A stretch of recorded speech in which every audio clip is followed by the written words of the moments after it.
The big question for many is the Catholic Church still relevant? Does it matter who is Pope? Can he have any influence?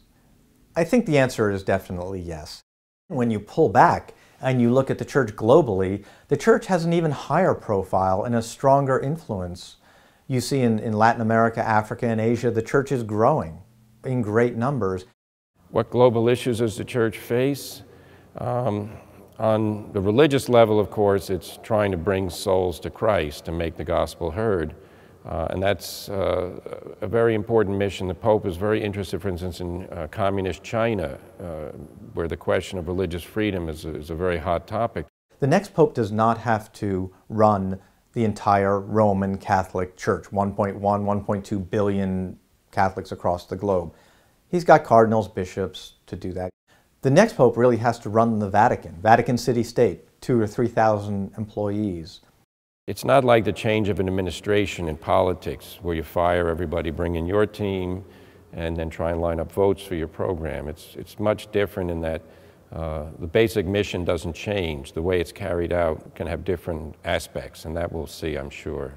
One of the big problems in Benedict's pontificate was this runaway Roman Curia, that all this bureaucratic infighting, disorganization, bad PR.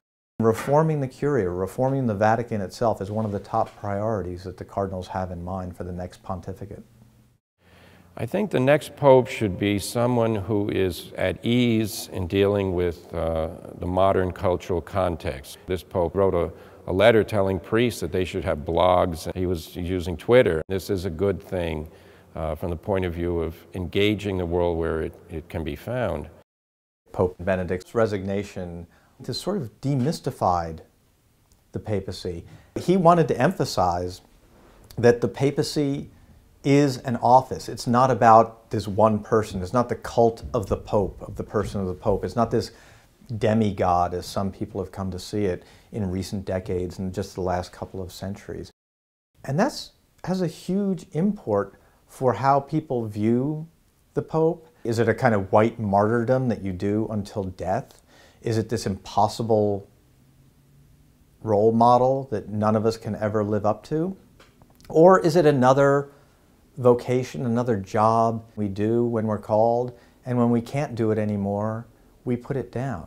A lot of questions need to be answered, but Benedict has started the conversation.